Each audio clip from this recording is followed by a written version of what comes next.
Don't let Queenstown's regal name fool you, because there's nothing quiet or reserved about this place. In fact, this is the adrenaline capital of the world. After leaving Wanaka, I made my way down the Crown Range Road, a stunning drive that first took me through the charming town of Cardona, and then into a landscape that felt almost like Southern California. Dry, rolling hills, golden grass, and wide open space. As I drove along, I passed the burned out wreckage of a car, a stark reminder of just how challenging this road can be. It was a cue to stay focused, even with the incredible scenery all around me. Soon after, I caught my first glimpse of the valley below, an incredible sight. From there, I slowly made my way down the winding road, taking in the views at every turn. And before long, I had arrived in Queenstown, where the next leg of my journey across New Zealand would begin. Good afternoon from beautiful Queenstown. Another fantastic day of weather on my side. So the plan today is I'm gonna head straight away that way to a cable car to take me up that mountain in the distance. And then we're gonna come back to Queenstown and explore the town, walk around a bit, and then end off the day visiting the botanical garden, which is just across the lake from right here.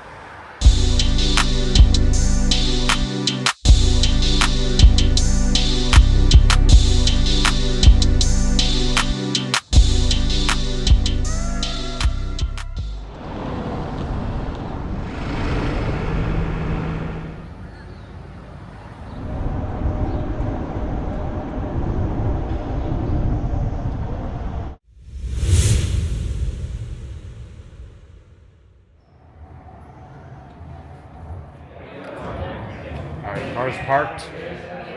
Always remember your level.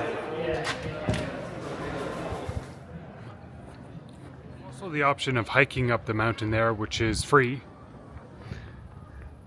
But yeah, I'm gonna go with the Skyline Gondola.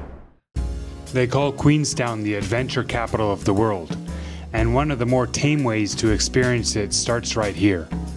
The Skyline Gondola climbs high above the town in just 5 minutes, rising steadily into a view that only gets better with every passing second. As you climb, you start to notice it, glimpse of what's waiting at the top, a luge track weaving down the hillside, a platform suspended in the air where people can willingly step off into nothing. At the summit, it opens up into something unexpected, a full complex perched high above the town, restaurants, viewing decks, and spaces to just take it all in. But it was the luge that caught my attention, so I grabbed a helmet, stepped onto the track, and let gravity do the rest. It's simple, a little chaotic, and way more fun than you'd expect. Racing down the mountain, with Queenstown unfolding in the distance, is one of those rare moments where the view and the experience come together perfectly. And just like that, it was over.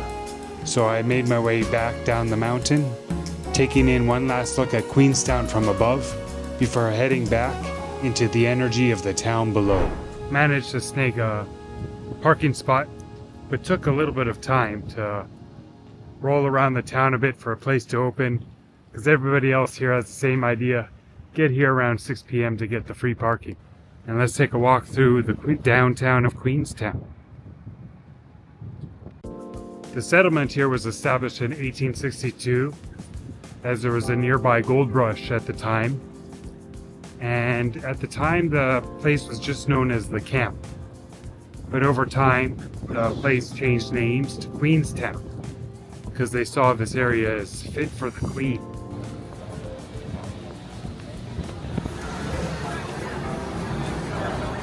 This line is bonkers.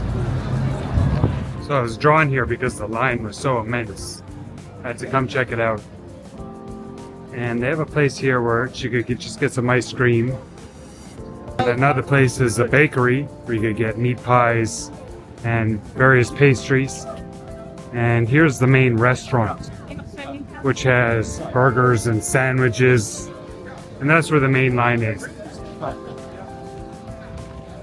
I just did the bakery because I already went to the supermarket today, so I just got a pie and a cinnamon Danish for tomorrow when I have my coffee. So here's the meat pie I got, and this is the best looking meat pie that I've had in New Zealand thus far. We'll see how it tastes. It's called the Ferg pie. It has basically lamb inside it. Outstanding. That was the best meat pie I've had in all of New Zealand. Nice. The town of Queenstown has a population of around 16,000 people, although the wider area around here is about 45,000. And this place's population has doubled in the past few decades. So just like Wanaka, we're seeing a large population growth in this area. And the town attracts up to 3 million visitors every year, which makes it one of the top tourist spots in all of New Zealand. Well, my day in Queenstown wasn't as exhilarating as it could have been. No jumping off platforms or out of the sky. But it was still an incredible, enjoyable visit to one of the most beautiful towns, not just in New Zealand, but arguably anywhere in the world.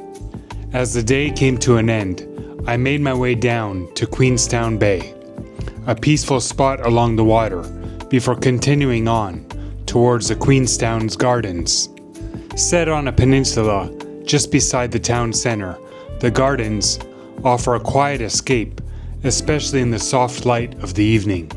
Winding along the paths, I eventually reached the far end of the peninsula, surrounded by towering trees and calm waters, just in time to catch the final light of the day. As the sun dipped behind the mountains, the whole scene seemed to slow down for a moment. It was the perfect way to end another great day in New Zealand, and to begin looking ahead to the final stretch of this journey. That's coming up in the final episode. Be sure to like and subscribe to follow along. And as always, thanks for watching.